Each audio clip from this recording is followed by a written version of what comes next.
thoughts that are against human decency and good behavior. I think it's shocking.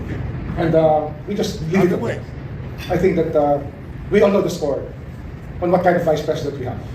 How Ito talagang secretary. Meron tayong vice president na matapang. Meron tayong vice president na bumabatikos. Kind of vice president. Meron tayong vice president na merong yagba kahit babae. Napakarami na naman hong balita ng mainstream media. Nak ng toko. Walang kahirap-hirap. Nagsalita lang tong si VP Sara. Tsatsing na kagad sa kanila. Dito sa video na ito mga kababayan, nagbibigay tayo ng ating reaksyon sa mga maiinit na kaganapan ngayon sa ating bansa. Ibang klase talaga tong si VP Sara. Meron kong tawagin sa media Sara Duterte Magic, ika nga nila. Pagka nagsalita itong si VP Sara, lahat ng tenga nakikinig, lahat ng mata nanonood. Kaya pagka itong si VP Sara nakikita siya, nakikita nitong mga mainstream media para silang mga mga bulating binuhusan ng nagwawala ho sila gigil na makapagtanong dito sa video na to. Pag-usapan ho natin kung tapos na ba ang pagkakaibigan nitong si VP Sara at nitong si Senator Amy Marcos. Pero bago yan mga kababayan, isang like at isang subscribe lang kung masaya na tayo dyan. At sa mga gusto sumali sa ating community, click nyo lang ho yung join button sa baba. Ayun na nga mga kababayan, pasalamatan ho muna natin yung mga kasama natin dito sa PH Update na talaga na mga napakatindi ho kung sumuporta, no? Talagang sobrang tindi ho nila kung makasuporta. Itong si Mama Arisa Yen, kanina pa hong umaga to. Madam, maraming salamat to Mega love shoutout, no? Pagka nakapamasyal ho tayo dyan sa lugar na yan, balitaan ko ho kayo, madam, okay? Mag-meet and greet ho tayo dyan. Ano ba sabi ni madam dito? Basahin ho natin ang comment nitong si madam. Ito. Ang banat niya ho dito, Kuya, thanks sa pagbasa. I just wish ko lang or wish natin lahat na alam naman natin na di mangyayari ang gusto po natin na kusang bababa. Kusa siyang bababa. Hindi ho talaga mangyayari yun. Napakalab. Yun hong natin yun sana ang gusto nating mangyari dito para doon sa mga politiko na nakagawa ng mga kabalintunahan tapos napakaraming hamon sa kanila na sambayan ng Pilipino, hindi ho nila sinasagot tapos ayaw ho nilang bumaba sa pwesto. Ang kakapal ho ng mukha ng mga politiko sa Pilipinas, no? Kaya magagawa na lang ho natin, i-voice out na lang ho natin yung ating mga disgusto sa sa mga politiko na to. Anyway, maraming salamat, Mama Arisa Yen, mag-ingat ho kayo dyan sa Japan, ha? Daming strawberry at banana kayo dun sa channel ni Madam. Bigla tayong nagutom nung nakita natin. At dito kay Katriana Ann, ha? Ingat ho kayo dyan sa Singapore. Thank you PH Update sa pag-iingay para sa bayan. Maraming salamat. Mega love shoutout. Natawa naman ako dun sa pag-iingay para sa bayan. Salamat to, yung hindi ko pa ho na shoutout sa susunod na video na ho, no? Kasi medyo madami ho yung huling bulto nung nagpa-super thanks doon sa ating mga nagdaang video. Hindi pa ho natin na screenshot, no? Ayun na nga mga kababayan, dumako na ho tayo, rekta na ho tayo sa ating mga punto de vista sa mga maiinit na kaganapan sa bansa. Tapos na nga ba ang pagiging magkaibigan nitong si VP Sara at nitong si Senator Amy Marcos? Sabay-sabay ho nating malalaman dito sa video na to. Excited na ako. Ito muna, bago natin umpisahan. VP Sara, kung sakali mapagdesisyonan mo man na tapusin mo ng pagkakaibigan dyan sa mga mangganay, huwag kang mag-alala. Huwag kang manghinayang dahil nasa likod mo ang sambayan ng Pilipino. Panoorin nyo ho, kung may nakakakilala kay VP Sara, no? Wala akong kwenta yung mga tao na yan. Hindi ho nila pinahalagahan yung ibinigay nyong pagtitiwala na pagka nag-tandem tayo, lahat ng napag-usapan gagawin continuity. No? Yung mga naumpisan ni Tatay Digong. Ngayong mga panahon na to, itinuloy nila yung pambabatikos ng mga dilawan. Yun ho pala continuity. Ito mga kababayan, pakinggan natin to sa News 5. Kaibigan pa rin daw ang turing ni Vice President Sara Duterte sa presidential sister na si Senadora Amy Marcos sa kabila ng mga naging tirada niya sa pamilya Marcos.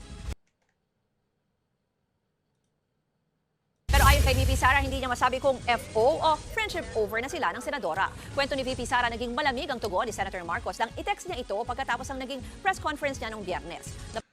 Akin naman dito kung sakaling magiging malamig ang tugon nitong si Senator Amy Marcos.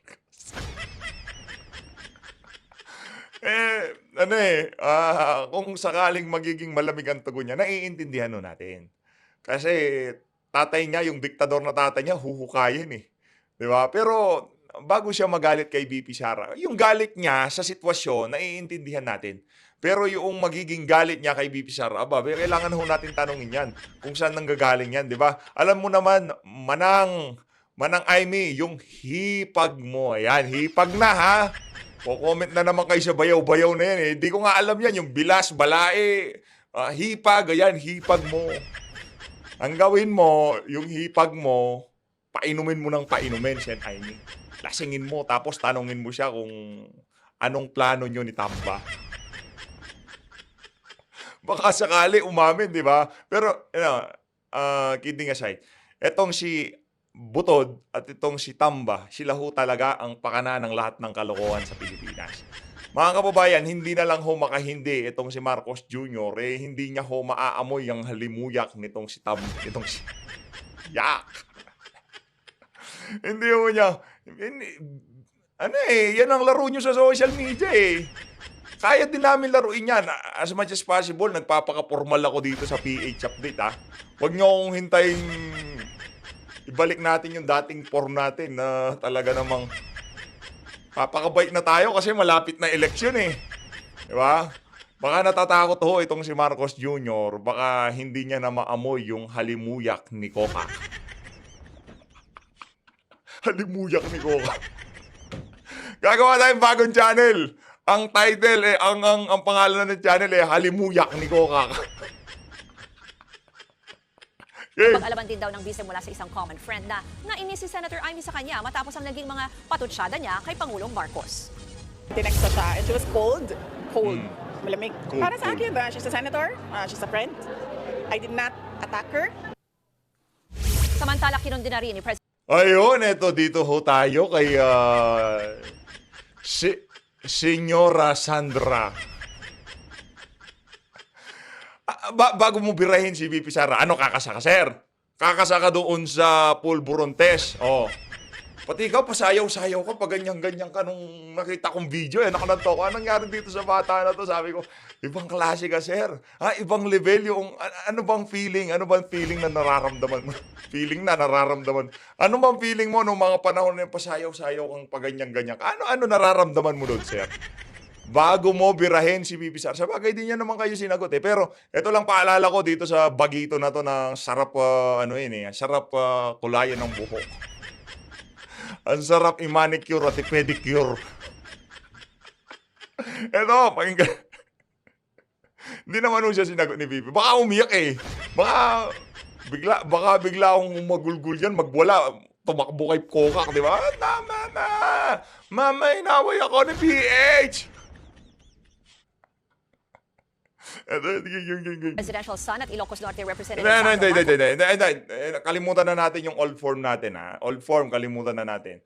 Ngayong mga video natin, as much as possible, magpapaka-formal ho tayo dahil yung mga baka hindi maniwala yung mga kasi dati ho, yung mga datihan na dito, medyo may pagka-naughty ho yung mga content natin. May pagkasalbahe. Ngayong mga panahon na, nagpapaka-good boy na si PH eh. Kita nyo naman ho. Talagang patingin-tingin na lang sa gilid-gilid na ganyan. Hindi na siya yung talagang balagbag. Game. ang naging mga pahayag ni VP Sara. Katunayan, pinigilan pa raw siya ni PBBM na ihayag ang kanyang damdamin sa issue pero kailangan na raw niya itong gawin. Marahil ito raw ang self-therapy na kailangan ng Ano ba yan? Yung pakiramdam na parang gusto ko nang bumitaw? Ganon ba yan? O parang gusto mo na magladlad? Yan ang hirap sa atin eh. Yan ang hirap sa atin. Senyorita Sandra. Nandami mong cheche bureche. Ang tanong, kakasa ka ba? Kakasa ka ba sa hair follicle drug test? Yun sagutin mo, Brad. bise pero sumobra raw siya sa mga naging pahayag. Wala pa rin namang pahayag si Pangulong Pero yung pambababoy kay VP Sara, hindi sobra. Okay lang yun. Wala yun. Walang problema yung pambababoy kay VP Sara. Okay, mga klase ko talaga tong pamilya na to. Ito ang pamilya na kung saan, by the way sumagot na ho itong si Marcos Jr. Mamaya ho mga kababayan, panuurin ho natin, panigurado, manggigigil kayo. Hindi naman ho makakasagot ng ano yun. Si Marcos Jr., hindi ho niya kayang diskusyon, yung tipong batuhan ng argumento. Hindi ho niya kaya yon. Titirik ho yung kanyang coconut brain neurons. Ganun ho siya. Hindi ho siya pwedeng yung tipong impromptu na bakbakan, debate. Dapat red flag na pala yun. No? Nung panahon ng election, di ba ayaw niya magpag-debate? Sayang, red flag na pala yun. Tuloy! Ng Marcos tungkol dito. Mga Ayun. kapatid, Tapos na pala itong thank you Ruth Cabal isa sa mga idol natin niya si Ruth Cabal. Ito, dito tayo kay Secretary Bonjing Boying Remulla.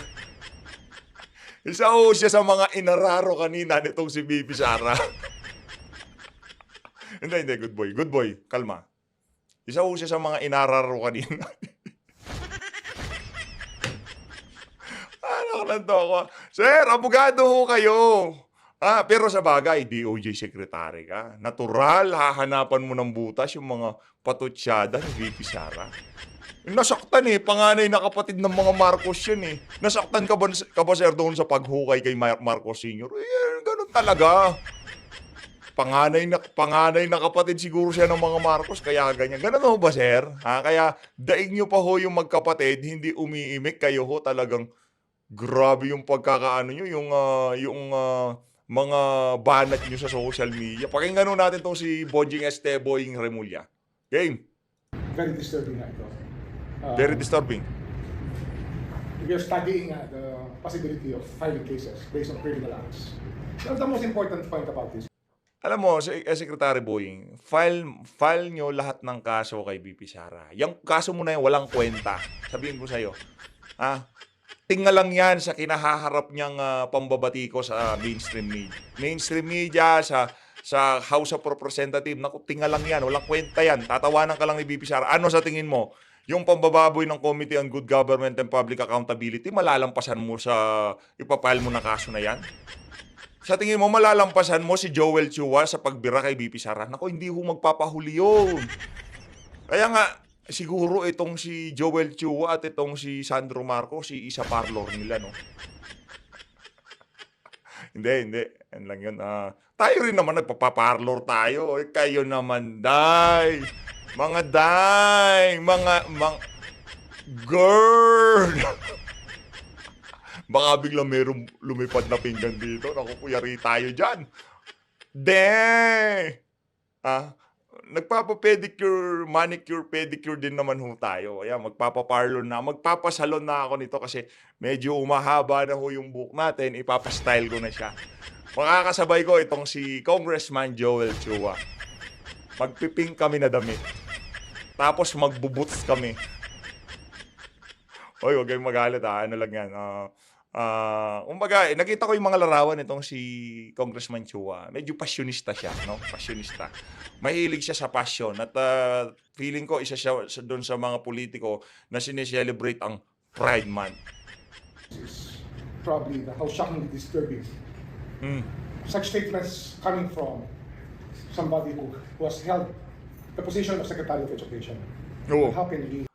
Kabahan ka pagka naging presidente yung Brad. Very disturbing daw dahil dito sa isang opisyal ng pamahalaan na nakapagsalita ng mga ganitong klaseng bagay tapos hinawakan ng Department of Education, very disturbing. Pero yung panawagan ng ating mga kababayan na magpapulburon test, itong si Marcos Jr. na mapanggang sa ngayon nagtetengang kawali sila, dito sa panawagan to, yun hindi disturbing yun. Walang kalinawan ng kaisipan ng ating mga kababayan kung nasa tamang katinuan itong si Marcos Jr. Naku po sir, parang dispalinghado na naman. Nantoka, oo. Entrust our youth to such a person who can utter such words and reflect such thoughts. Sabihin mo, nasaktan ka lang sa banat niya sa'yo. Imagine mo, DOJ Secretary ka, le-lecturean ka nitong si VP Sara. Sa bagay, Vice President yun. Di naman magiging Vice President yung kung tatanga-tanga. Uy, pikon daw yan si Boying Pikon daw yan, baka tayo habulin yan. totoo naman, di ka naman magiging vice president kung tatanga-tanga ka. 'Di ba? Yung hindi mo alam yung mga lumalabas sa bunganga mo. Ang dami na ho nating narinig na abogado, walang mali doon sa mga birada nitong si VP Sara. Ngayon, kung mag-i-insist tong si Boying, hawak mo DOJ, edi itulak mo yan sa...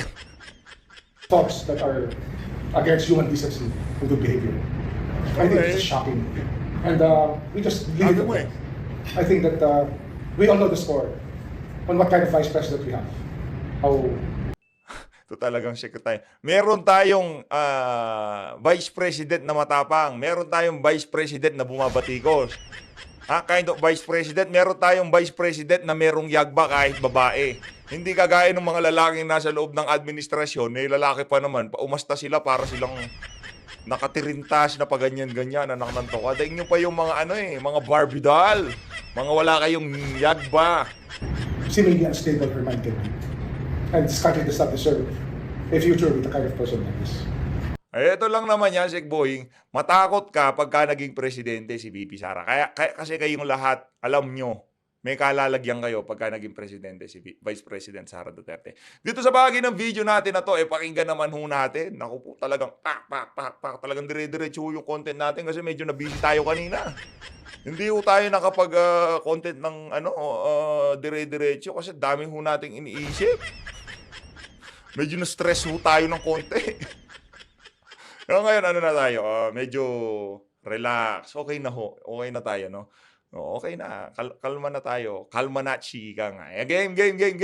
Kaya ano ba ang aasahan ng ating mga kababayan sa pagharap nitong si dating Pangulong Rodrigo Duterte diyan sa Senado sa susunod na Lunes? Kumpirmado na ho mga kababayan na dadalo itong si dating Pangulong Rodrigo Duterte sa gaganaping parallel investigation ng Senado. Kaugnay pa rin ho sa war on drugs ng nagdaang administrasyon. Pakinggan ho natin itong ating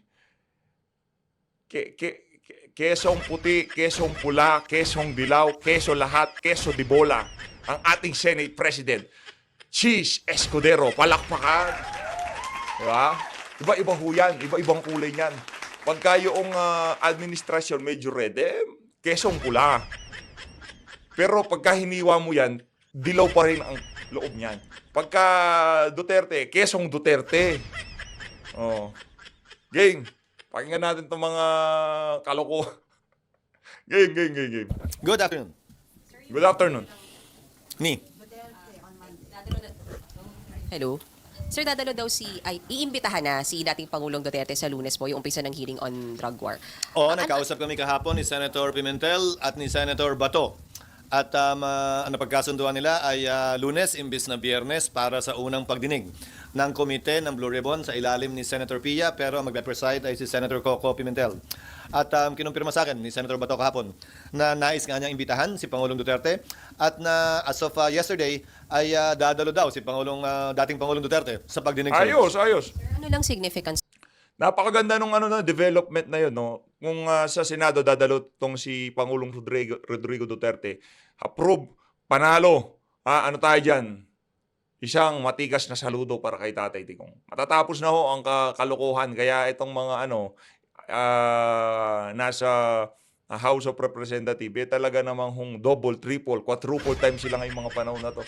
Dahil pagka nagpunta sa Senado, itong si dating Pangulo Rodrigo Duterte, naku po, babalentong silang lahat dyan, panigurado. Tatapos ang kanilang mga argumento. Na umaten si Pangulong Duterte. Dahil ito ang unang pagkakataon kung sakasakalan na siya'y mag-attend sa anumang uri ng pagdinig kaugnay sa kanyang mga ginawa o hindi ginawa nung siya'y Pangulo pa. Sir, yung magiging senaryo kung nandun si dating Pangulo and then nandun yung sila Garman na may mga regulation na ginawa sa House? Ito ang classic provision ng ating Rules of Criminal Procedure, gayon din ang saligang batas kung saan mabibigyan ng pagkakataon ang sino mang inaakusahan na makompronta yung testigo laban sa kanya. This is part and parcel of due process. Ano yung impact, sir, kung correct. may mga nag-testify sa Ayos. House na yung kanilang testimony? Kailangan nila ipaliwanag yun kung ba't nagkaroon ng pagbabago sa kanilang testimonya. Kung sakasakali mangyayari yan, pero ayokong pangunahan. Pero sir, yung significance na mismo sa Pangulong Duterte. Parang alam na nitong si alam na nitong si Cheese na mababago ang testimonya ng mga nag-testify sa House of Representatives. At saka yung mga kasi magkakakumprontahan yan eh. Ang mga inaakusahan mo mga senador. Akala ng mga congressman hindi kakana ang Senado, biglang kumana. Naku, malaking problema yan. Hindi po pwedeng ano lang yan, di ba? Tatanungin ka ng senador, sigurado ka merong ganyan na nangyari. Nandiyan si PRRD, nandiyan si Garma. Pwede magtatanong si PRRD dyan. Siyempre, bibigyan siya ng due courtesy. Meron siyang pinapatungkulan dito, dating Pangulo. O kung di man kaya, yung mga tanong niya, bigyan niya na lang kay Sen Bato. Okay din naman, basta maitanong. Yun na ho yun. Duterte yung magde-defend ng ground war. Anong kahalaga mo, sir? Tuloy natin. Hindi ko na ikinagugulat yun dahil kung maalala mo, ginawa na rin yan ni dating Pangulong Aquino, the late former president. Nag-attend siya ng pagdinig ng Senado, pinaliwanag din niya, ginastify niya yung kanyang mga aksyon, yung kanyang ginawa at hindi ginawa. Ito naman ay kaugnay dun sa issue ng SA 44. So bahagi Correct. ng ating demokrasya ang pag-attend ng kasalukuyan man o nakaraang Pangulo. Sa kasong ito, nakaraang Pangulo. Sir, is there any certain protocols considering na si Duterte, former president, will he be treated as any other ordinary resource person? Sino man ang resource person, dating Pangulo man, ordinaryong Pilipino, marapat tratuhin ng may paggalang, respeto, at buong pagkilala sa kanyang mga karapatang pantao sa ilalim ng saligang batas natin. Siyempre, dahil dati siyang Pangulo, inaasahan ko na sa parte ng mga miyembro ng Senado, bibigyan siya ng karampatang paggalang. Hindi lamang bilang tao, hindi lamang bilang Pilipino, pero bilang dating Pangulo ng ating bansa. Ayos. Masubject to contempt?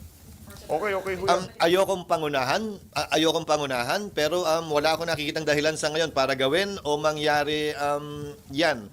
Dahil ang inaasahan ko magkakaroon ng maliwanag, payapa, at komprehensibong palitan ng pananaw at pagbibigay ng impormasyon na hindi kailangan dumating sa anumang away, bangayan o init ng ulo. Sir, is it best Oh, na yes, si oh. Pangulo mismo, si dating Pangulo mismo yung paliwanag ng kanyang ground war?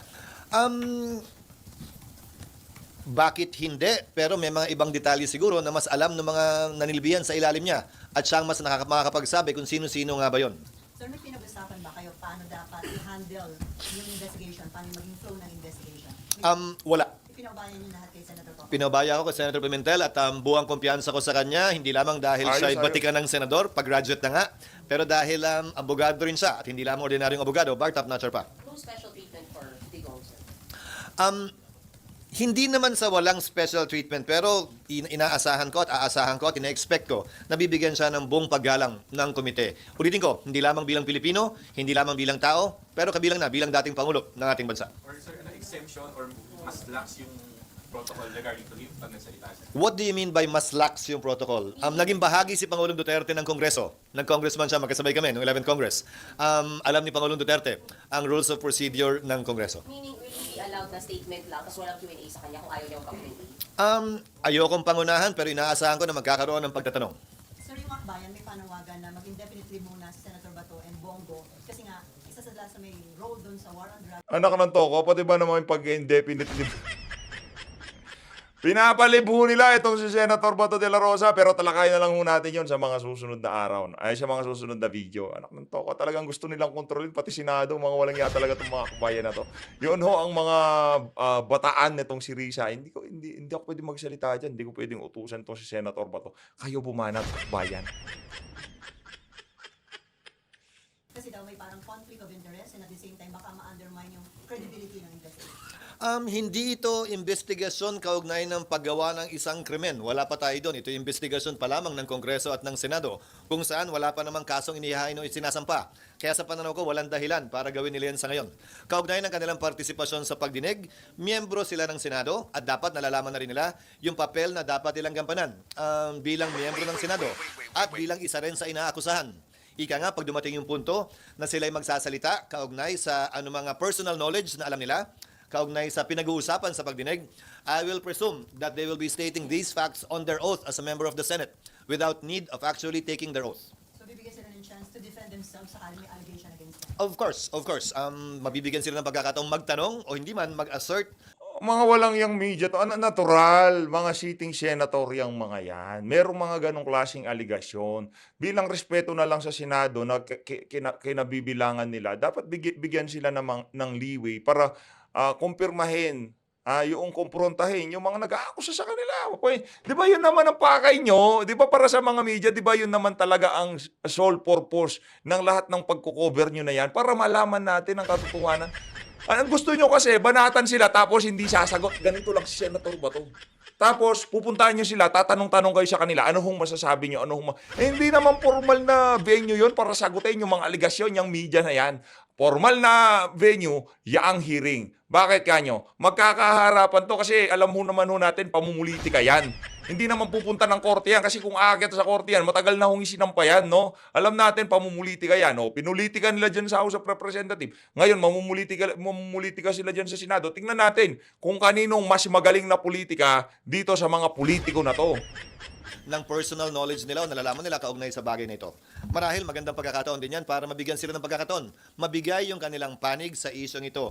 Dahil nga, bugso ng inter-chamber courtesy ay hindi nila kinakailangan dumalo sa Kamara. Sir, ano lang pong reaction nyo sa mga nagsasabi na baka hindi maging fair kasi iimbestigahan din or kasama sa mga involved yung fellow senators po ninyo?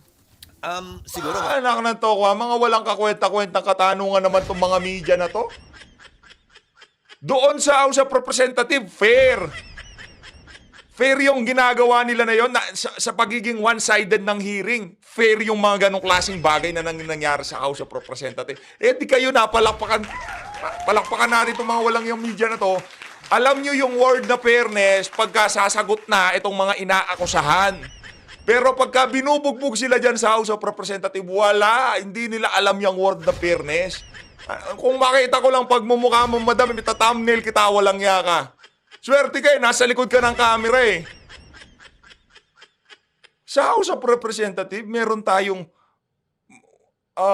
okay lang kahit balahurain sila. Ngayon, pag sasagot na, i-invoke natin yung fairness. Mauuna ata akong lalayasan ng kabaitan kaysa dito kay BP Sara sa mga katanungan nyo. Anak na to. Makapag-uhusga na yan yung manonood ng pagdinig.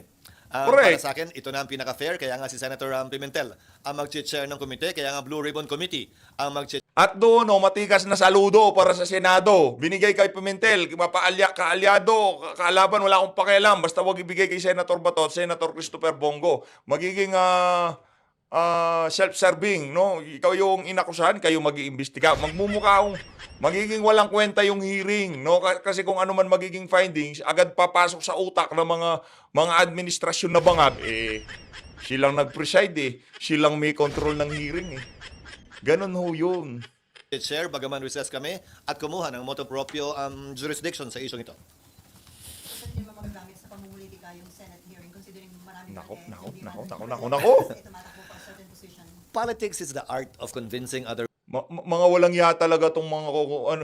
Pero sa House of Representatives, di nyo tinatanong yung pamumulitika yan dahil gagamitin yung hearing para makapamulitika. Sarap yung pagbabatukan. Yung mga congressman na incumbent na tatakbo ulit, na re-electionist, ginagamit nila yung hearing sa kanilang advantage. Di nyo tinatanong, mga walang ya kayo. Pero dito kay Senator Bato at Senator Christopher Bongo, daldal nyo. Kung nakikita ko lang talaga yung mga pagmumukha nyo, hindi ko ita-thumbnail itong si Senator Chis. Kayo ita-thumbnail ko, mga walang niya kayo. Kakapal na mga mukha nyo. Kala nyo talaga, sa bagay, pangalan nyo, dati pangalan nyo na, ano nga kasing tawag, prostitute ang tawag sa inyo ng sambayan ng Pilipino Kasi mga bayaran ng mainstream media sa Pilipinas. Real talk bayaran ho sila. Tayo bayaran, hindi ho tayo bayaran. Sige, yung nagbayad sa akin, labas kayo. Hinahamon ko kayo. Ngayong panahon na to, sige, bulat-latan na tayo dito ng... sige, try nyo akong i-bribe, try nyo akong bayaran para i-push ko yung naratibo nyo dito. Try nyo. Sige, tignan natin kung ano matatanggap nyo sagot. Mga walang ya kayo, kakapal ng mukha ng mga mainstream media na to, mga walang prinsipyo. Palibhasa, puro pera lang kayo. Oo, pera din naman dito sa PH Update. May ads dito. Pero at least, pagka alam naming mali, tinatayuan namin. Sa bagay, marami din naman na... Wag na lang, ito tuloy natin. Game. According to Aristotle. So anything we do, we're actually engaged in politics. Tumatakbo man tayo o hindi.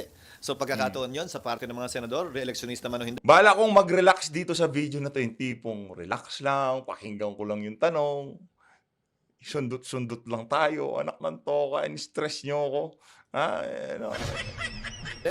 Nakumbinsin, sino mang nanonood, sumusubaybay, kaugnay ng kanilang pananaw at punto de vista sa bagay nito. Correct. Hindi ko pa alam.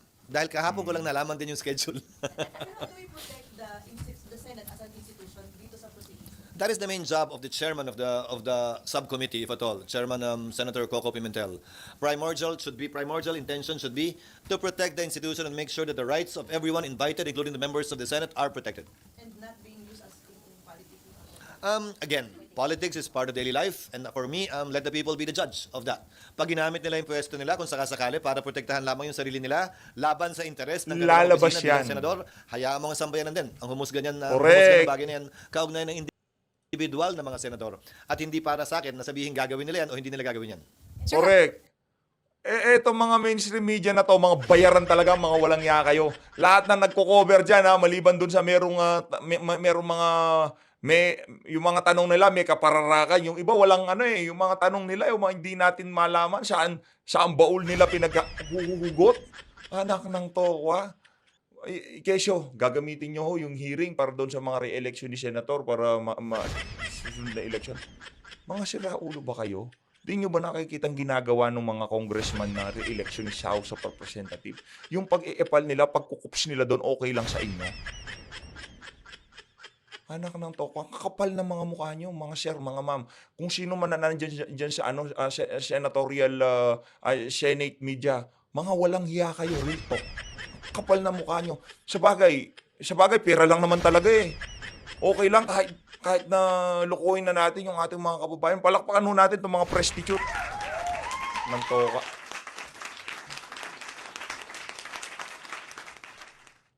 Or pwedeng dalawang Depende sa takbo ng pagdinig. Mahirap namang sabihin 2 lang, 3 lang o 4 lang. Pero ang nasabi ko lamang kay Senator Pimentel ay ito. Mas pipiliin ko na magkaroon ng pagdinig habang recess at nang hindi gaanong maantala yung aming budget deliberations at para hindi kami maakusahan na hindi pinagbibigyan yung mga pagdinig kaugnay nito. Sir, how about joint investigation with House? As I said, while tempting, there is no provision in our rules, nor is there a provision in the rules of the House for that to be done at this point in time. And given that we are on recess, we are not in a position to amend our rules in that regard. Yung sinasabing malabay kam, iba yon. Merong panukalang batas na pinag-uusapan at nire-reconcile. Dito ay walang panukalang batas at walang nire-reconcile. So sa ngayon, wala kaming rules na magbibigay ng kapangyarihan o Ganun ho ka-invasive itong mga aso ni Tambaluslos. Lahat to gusto nilang pasukin, lahat to gusto nilang sakupin. No, yung tipong dapat pagka nag-umpisa sila diyan, dadakdak din tayo sa Senado. Nung tayong gumagawa ng quadcom, wala silang pakialam, di sila nakikialam sa atin. Pero pagka sila mag-iimbestiga, dadakdak tayo doon sa investigasyon nila.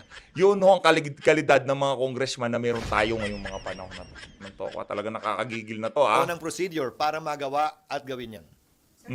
o kung pinayagan na ng korte si Pastor Kibuloy. Ayan na nga, sinasagot na eh. Ito naman si Sir. Ito si Sir, yang si ano pangalan to? Itong si Joel Chua, itong si, kung di ako nagkakamali si Joel Chua, itong si Chis Escudero, at itong si Sandra, anong pangalan? Si Senyorita Sandra Marcos, iisa ho ang taga-ayos ng kilay nila. Nalaman namin kaninang umaga pa actually na pinayagan na ng Pasig Court si Pastor Kibuloy na mag-attend sa pagdinig bukas.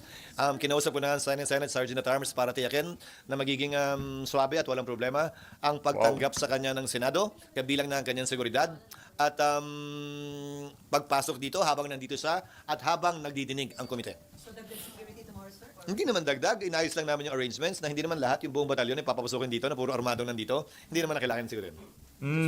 Okay, dapat sundan mo nun na Senate President, sabi mo, ang OA nyo naman, kailangan talaga i-exaggerated natin para may maisulat kayo sa mga dyaryo. May headline kayo. Papapasukin ng batalyong mga pulis, mga SAP sa loob ng Senado para bantayan si Pastor Kibuloy. Dahil baka makita siya ni Torre at maghukay sa gitna na. Dadalhin siya rito. Lahat naman dinadala dito at hindi kailangan sunduin ng Senado. Para yung seguridad niya mula sa detention facility patungo dito ay responsibilidad pa rin ng BJMP at ng Philippine National Police na mas kapable gawin yon kumpara sa ating Sergeant at Arms. Mag-attend ka, sir, tomorrow? Hindi ko pa rin alam. Pero malamang nandito ako. SB, well, wala dun sa rules nyo yung joint hearing. Is there any Hindi ko po alam. Wala rin. Pero bagaman walang prohibition, wala rin provision pwedeng gawin yun. So, ano yung rules? Sino magpe-preside, sino pwede magtanong, gaano katagal, paano yung record, sino ang secretariat, sino magta-transcribe. Malilit na bagay man tingnan, pero komplikado actually kung ating titingnan dahil ito ay nagpo-provide ng tinatawag nating orderly procedure sa mga committee deliberations na baka magkagulo lang o magkainitan o magkairitahan kapag hindi klaro at maliwanag yan.